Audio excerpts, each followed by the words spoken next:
სადაზღვევო ობიექტის მრავალფეროვნება, დაზღვევთა დიდი რაოდენობა, სადაზღვევო ბაზრის დიდი გეოგრაფიული მოცვა, მაღალი ფინანსური მაჩვენებლები, სადაზღვევო ანაზღაურების გაცემის სისწრაფე, დობისა და კეთილსინდისიერების მაღალი დონე.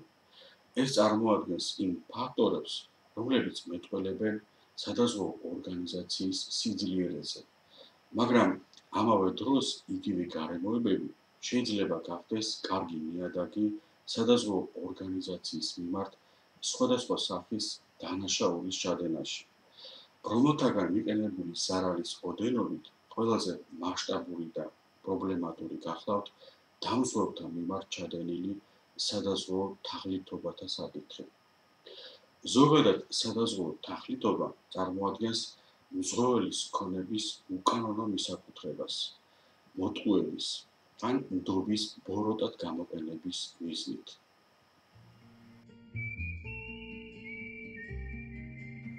სადაზღვევო თაღლითობის საწინააღმდეგო კოალიციის შეფასებით 2006 წელს ამერიკის შეერთებულ შტატებში თაღლითობის შემთხვევებზე გაცემული იყო 80 მილიარდი ამერიკული დოლარი.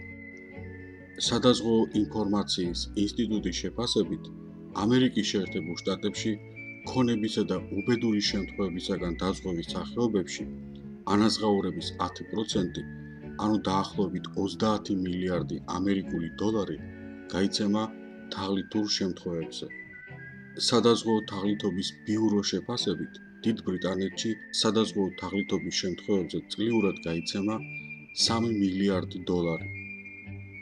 კანადის სადაზღვევო ბიუროს მონაცემებით, მხოლოდ უბედური შემთხვევებისაგან დაზღვევის სახეობაში წლიურად სადაზღვევო თაღლითობის შემთხვევებზე გაიცემა 500 მილიარდი ამერიკული დოლარი. სადაზღვევო თაღლითობის მასშტაბების დასანახავად საკმარისია ის ფაქტი, რომ სხვადასხვა შეფასებებით სადაზღვევო ორგანიზაციათა მიერ გაცემული სადაზღვევო ანაზღაურების 6-დან 15%-მდე გადაიხდება სადაზღვევო თაღლითობების შემთხვევებზე. თუ გავითვალისწინებთ, რომ მსოფლიოში სადაზღვევო ორგანიზაციათა მიერ შეკრებილი სრული სადაზღვევო პრემია შეადგენს დაახლოებით 4 ტრილიონ ამერიკულ დოლარს, რომელთაგან დაახლოებით 50% გაცემულია სადაზღვევო ანაზღაურების სახით, სადაზღვევო თაღლითობის მასშტაბები უფრო თვალსაჩინო გახდება.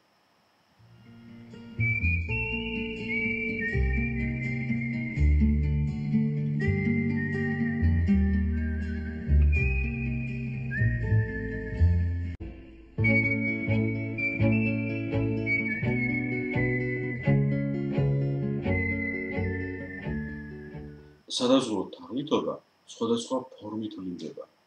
ეს შეიძლება იყოს რეალურზე მეტი ზარალის განცხადება, არარსებული სადაზღვევო შემთხვევის განცხადება, სადაზღვევო შემთხვევის პროვოცირება. დამზღვევმა თაღლითობის ჩადენის მიზნით შესაძლებელია სხვადასხვა გზას მიმართოს სადაზღვევო ურთიერთობათა ყველა ეტაპზე.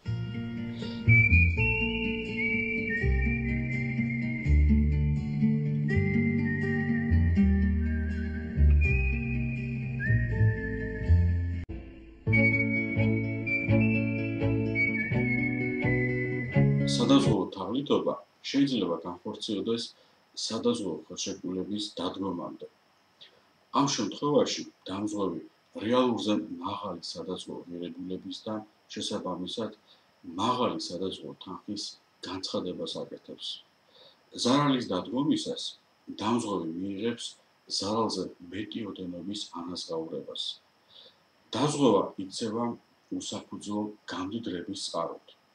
ეს ერთ-ერთი მნიშვნელოვანი მანიშნებელია იმისა, რომ დამზღვევი გეგმავს სადაზღვევო შემთხვევის ინსცენირებას ან პროვოცირებას. სადაზღვევო თაღლითობის შემდეგი ფორმა გახლავთ რისკის სიდიდის განსაზღვრისათვის სადაზღვევო ხელშეკრულების დადებისათვის აუცილებელი მნიშვნელოვანი ინფორმაციის დამალვა ან გაყალბება. ამ შემთხვევაში დამზღვევი მალავს ან არასრულ ინფორმაციას იძლევა არა სადაზღვევო ღირებულების, არამედ სხვა საკითხების შესახებ. კერძოდ, იგი აყალბებს სადაზღვევო ზარალების ისტორიას. აგრეთვე აცხადებს არარსებული სიგნალიზაციის და დაცვითი სისტემების შესახებ. აგრეთვე დამზღვევი მალავს ობიექტის დაზიანების შესახებ. ამ შემთხვევაში სადაზღვევო ორგანიზაცია მნიშვნელოვნად გაზრდიდა ფრანშიზას და სადაზღვევო პრემიის სიდიდეს ან უარს ითხოვდა რისკის დაზღვევაზე. სადაზღვევო თაღლითობის შემდეგი ფორმა გახლავთ მრავალმაგი დაზღვევის ხელშეკრულების გაფორმება.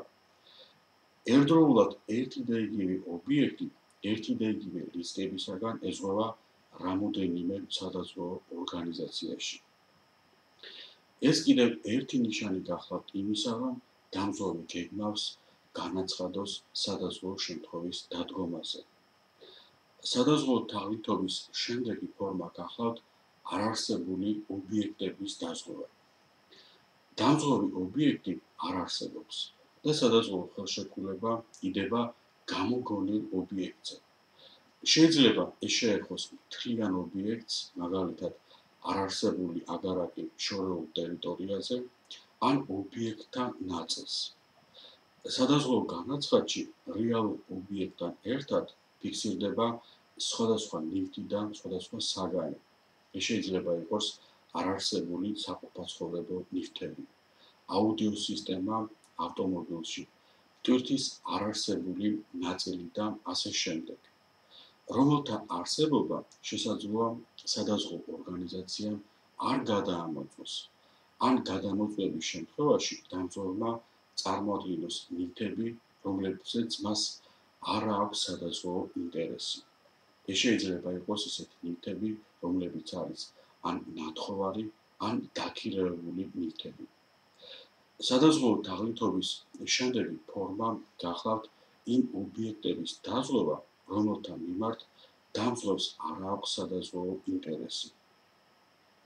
ამ შემთხვევაში ეზღვევა ისეთი ობიექტი, რომელზეც დამზღვევს არ აქვს არანაირი უფლება, ანუ არ აქვს არავითარი ფინანსური სარგებელი ამ ობიექტის არსებობიდან, მაგრამ სადაზღვევო შემთხვევის ინსცენირებისას შესაძლოა მან მიიღოს მოგება სადაზღვევო ანაზღაურების სახით.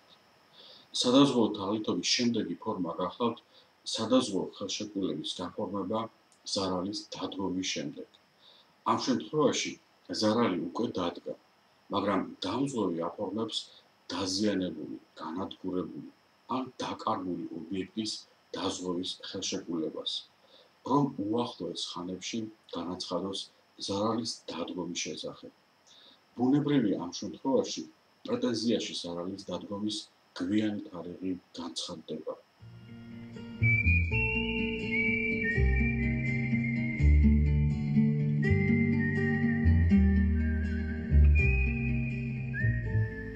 სადაზღვევო თაღლითობა შეიძლება განხორციელდეს სადაზღვევო ხელშეკრულების მოქმედების პერიოდში. ამ შემთხვევაში ზარალის დადგომისას სადაზღვევო შემთხვევის ინსცენირება ან პროვოცირება ხდება. კერძოდ, სადაზღვევო შემთხვევა ამ დროს არ მომხდარა, მაგრამ დამზღვევი მასზე წარადგენს პრეტენზიას. პრეტენზია წარდგენილია ავტომობილის მოპარვაზე. სინამდვილეში ის დამზღვევმა გაყიდა საზღვარგარეთ. პრეტენზია წარდგენილია ავტომობილის გატაცებაზე. სინამდვილეში ავტომობილი დაზიანდა ავტოსაგზაო შემთხვევის დროს, როცა მას მართავდა დამზღვევი არაფხიზელ მდგომარეობაში, ან მართავდა პირი, რომელსაც არ ჰქონდა მართვის უფლება, ან რომელზეც არ ვრცელდება სადაზღვევო დაფარვა.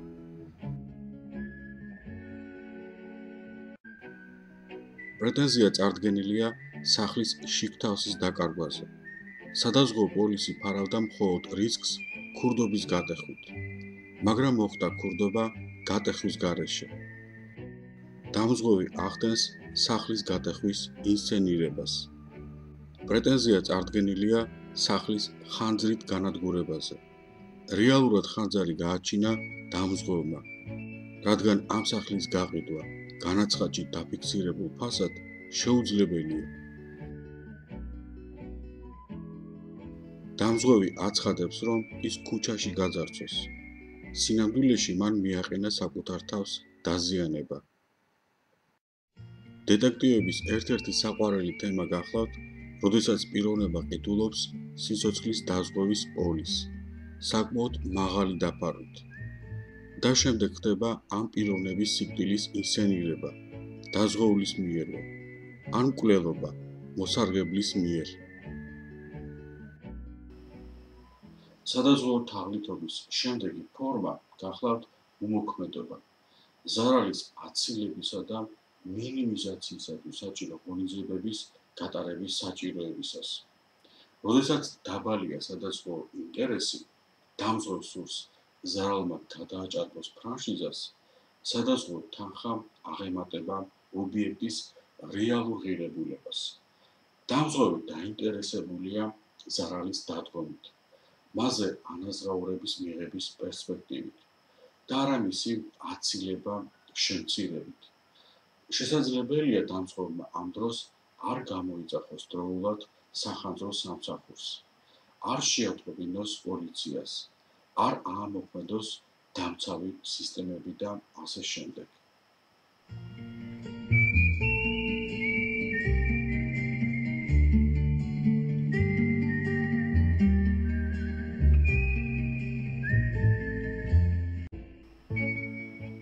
სადაზღვევო თაღლითობა შეიძლება გამოვლინდეს ზარალის დადგომის შემდეგაც. ამ შემთხვევაში სადაზღვევო ორგანიზაციისათვის ზარალის რეგულირებისათვის აუცილებელი ინფორმაციის დამალვა ან გაყალბება ხორციელდება. ზოგადად ზარალის დადგომა არ გახლავთ სადაზღვევო შემთხვევა, მაგრამ დამზღვევი ამ ფაქტის დასაფარავად მალავს ან აყალბებს სათანადო ინფორმაციას.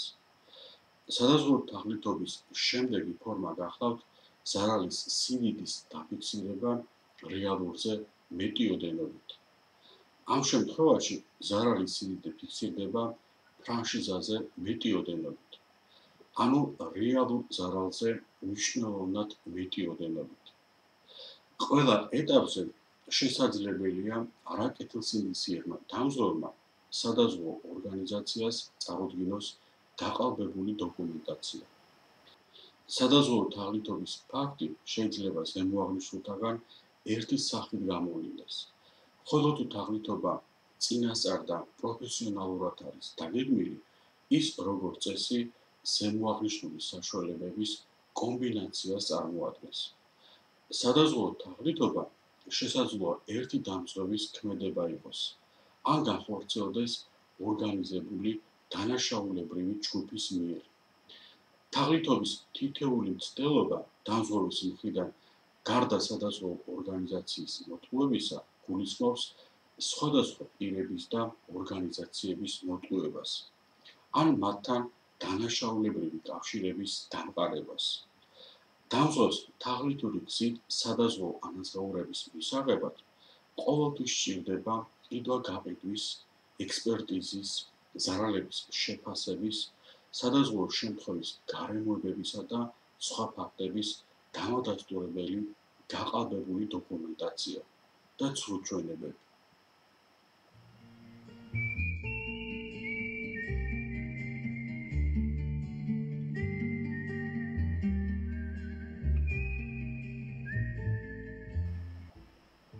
ზოგჯერ შესაძლებელია დამზღვევის უკანონო ქმედების ზოგიერთი საერთო მახასიათებლების გამოვლენა.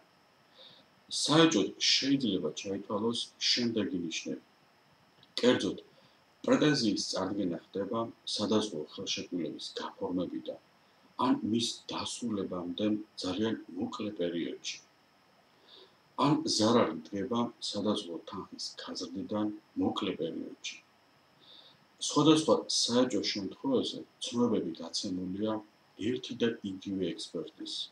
ეს შეიძლება იყოს ექიმის, იურისტის ან სახელოსნოს მიერ. შეუძლებელია სადაზღვევო რისკის დადგომის თვალსაჩინო მიზეზების დანახვა. აგრეთვე ანაზღაურების მისაღებად საჭირო ყველა დოკუმენტი იდეალურად არის შედგენილი და ძალიან სწრაფად არის აღდგენილი მზღვეველთან. ან ანაზღაურების მისაღებად საჭირო ყველა დოკუმენტაცია არასრულია, მაგრამ დამზღვევი დაჟინებით იცხოვს ზარალის ანაზღაურებას. სადაზღვევო შემთხვევა ხდება მზღვეველის ოფისიდან მნიშვნელოვნად დაშორებულ ტერიტორიაზე. შემთხვევას შეესწრიან მხოლოდ ამ შემთხვევაში მონაწილე ან სადაზღვევო ანაზღაურების მიღებით დაინტერესებული პირები და არ არსებობენ გარეშე მოწმეები. დამზღვევმა კარგად იცის სადაზღვევო ანაზღაურების მიღებისათვის აუცილებელი პროცედურები. დამზღვევი თავს არიდებს სადაზღვევო ორგანიზაციის პრევენციული მოთხოვნების შესრულებას. დამზღვევი უარს აცხადებს დამატებითი ექსპერტიზის, მოკვლევა მოძიების ჩატარებაზე. დამზღვევი თანახმაა ზარალზე ნაკლები სადაზღვევო ანაზღაურების მიღებაზე და უარს აცხადებს დამატებითი დოკუმენტაციის წარდგენაზე. თუნდაც ეს ზრდიდეს სადაზღვევო ანაზღაურების სიდიდეს. დამზღვევი არ იყენებს სასამართლოსადმი მიმართვის შესაძლებლობას. ბოლო 4 შემთხვევაში არაკეთილსინდისიერი დამზღვევი უმეტესად უარს აცხადებს სადაზღვევო ხელშეკრულების დადებაზე ან აღარ აგრძელებს დავას სადაზღვევო ანაზღაურების მიღებაზე. განსაკუთრებით მაშინ, როდესაც ჩნდება სადაზღვევო ორგანიზაციის მხრიდან ეჭვის სამართალდამცავ ორგანოებზე გაზიარების შესაძლებლობა. თაღლითობის ფაქტის გამომჟღავნება დამზღვევს სისხლის სამართლის სასჯელით ემუქრება.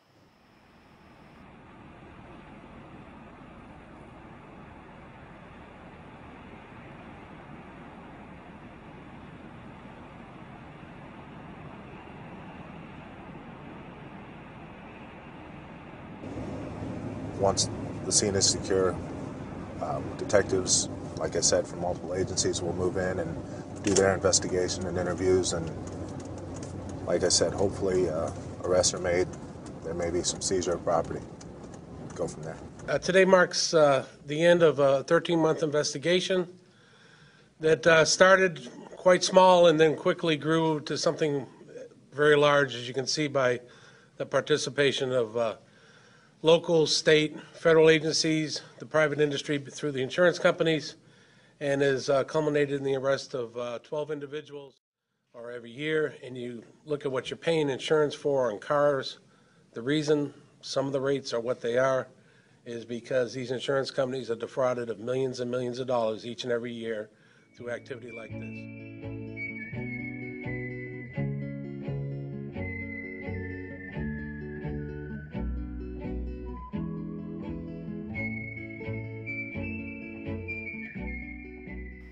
ჩვენს მიერ ჩამოთვლილი ნიშნები პირდაპირ არ მიუთითებს სადაზღვევო თაღლითობის ფაქტის არსებობაზე. ზოგიერთი მათგანი შესაძლოა გაუფრთხილებლობის ან გარემოებათა დამტყრების შედეგი იყოს. მაგრამ რამოდენიმე ასეთი ნიშნის არსებობა სადაზღვევო ორგანიზაციისაგან მოითხოვს დიდ ყურადღებას და საქმის ხიზლად გამოძიებას. სადაზღვევო თაღლითობასთან დაპირისპირება საკმაოდ რთული საქმეა. იგი შეიძლება მრავალნაირად გამოვლინდეს.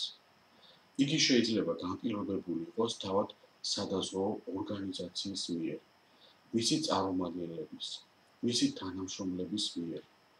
ასევე შესაძლებელია იყოს ისეთი შემთხვევები, რომლებიც ორგანიზებულია თავად მზღვეველის მიერ და ლახავს დამზღვევის ინტერესებს. თაღლითობასთან დაპირისპირების საკითხში სადაზღვევო ორგანიზაცია სხვადასხვა პრობლემებს აწყდება. სადაზღვევო თაღლითობის დამტკიცება არც თუ ისე ადვილი საქმეა. სადაზღვევო ბიზნესი ეყრდნობა ეთიკის პრინციპებს და ხანდახან სადაზღვევო ორგანიზაციები თვალს ხუჭავენ მცირე ტყუილზე. არაკეთილსინდისიერი დამზღვევებისადმი ფრთხილად და ეჭვით დამსჭავრული მიდგომა ხშირად მზღვეველისადმი უარყოფითად განაწყობს პატიოსან დამზღვევებს. მათ უჩნდებათ განცდა, რომ ისინიც ეჭვმიტანილები არიან არაკეთილსინდისიერებაში. ამ დროს იზრდება ზარალების რეგულირების პერიოდი, რაც უარყოფითად განაწყობს კლიენტებს. ხანდახან სადაზღვევო თაღლითობის ფაქტის გამოძიება და გამოვლენა უფრო ძვირია, ვიდრე პრეტენზიაში გაცხადებული თანხა. პატიოსან კლიენტზე ეჭვის მიტანის ერთი ფაქტიც კი უარყოფითად მოქმედებს სადაზღვევო ორგანიზაციის რეპუტაციაზე.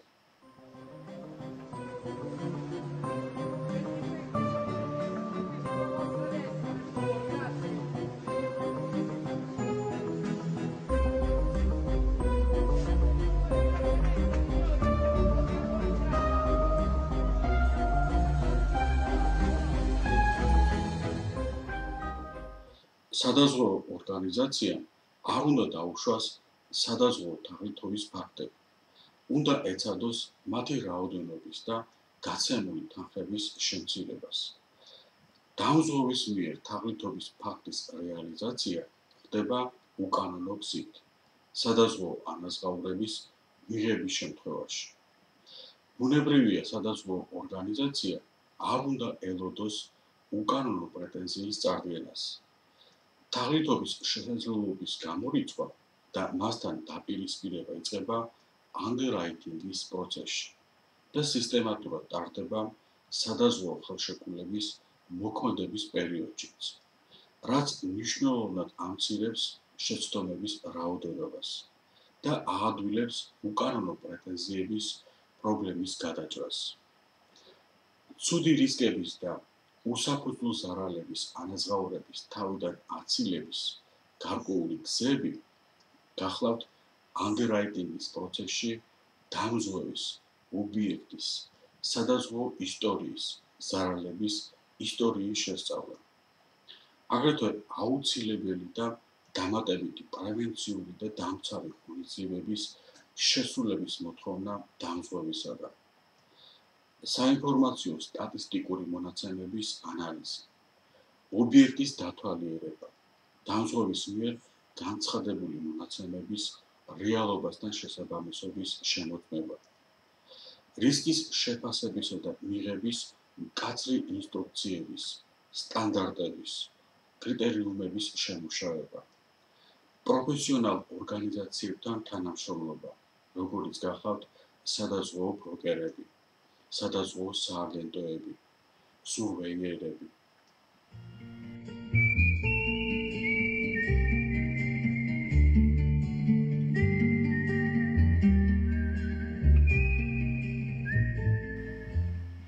ცუდი რისკების და უსაფუძვლო ზარალების ანაზღაურებისაგან თავის დაცვა შეიძლება განხორციელდეს სადაზღვევო ხელშეკრულების დადების პროცესში.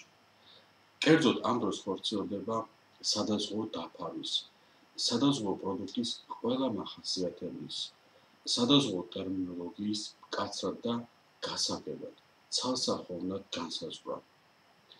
აგრეთვე დამზღვევისათვის მისი ვალდებულებების და ვალდებულებათა დარღვევის შედეგების, არაკეთილსინდისიერი და უკანონო ქმედებების შედეგების განსაზღვრა. დამზღვევისათვის სადაზღვევო შემთხვევის დადგომისას ქცევის ინსტრუქციების და რჩევების გადაცემა. აგრეთვე ცუდი რისკების და უსაფუძვლო ზარალების ანაზღაურების თავიდან აცილება შეიძლება განხორციელდეს პრეტენზიების რეგულირების პროცესში. კერძოდ, სადაზღვევო ორგანიზაციაში წარსადგენი დოკუმენტაციის და მათი მოპოვების გზების განსაზღვრა. ზარალის აცილებისა და შემცირებისათვის აუცილებელი ინსტრუქციების განსაზღვრა. ზარალის დადგომის, მიზეზების, შემთხვევის გარემოებების კვლევა მოძიებისათვის საჭირო ინსტრუქციების განსაზღვრა. სადაზღვევო პრეტენზიაში შესული მონაცემების რეალობასთან შესაბამისობის განსაზღვრა. პროფესიონალ ორგანიზაციებთან თანამშრომლობა, სადაზღვევო ბროკერები, იგივე აჯასტერები აგრეთვე.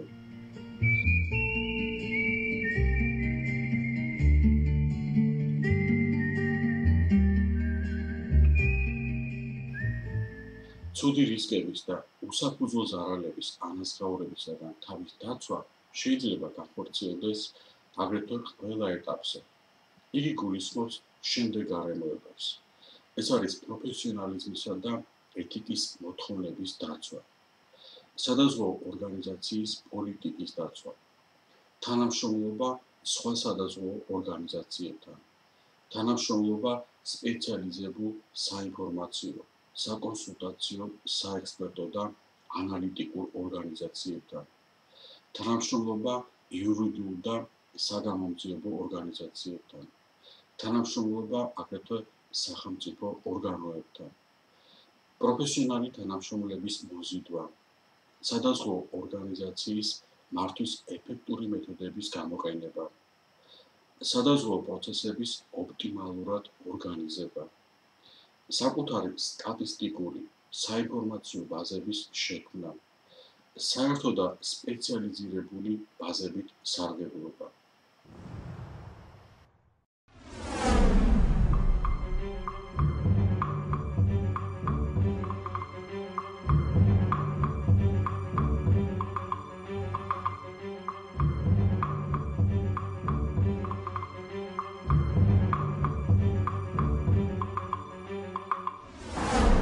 Stage collisions drive up auto insurance premiums, they tie up emergency services, and they threaten the safety and security of innocent drivers. We're pleased from Insurance Bureau of Canada that the court handed out a tough sentence showing that they will not tolerate this type of criminal behavior that places the public in such danger. The success of this prosecution is very much a result of the teamwork between Toronto Police Service, Insurance Bureau of Canada, member insurance companies, and the two Crown prosecutors.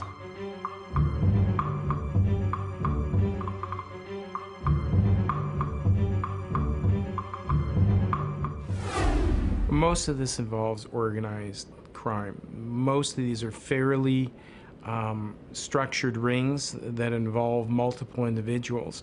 Now, the recruiter, the tower, the body shop, the individuals within the medical clinics are linked together, and that's highly organized.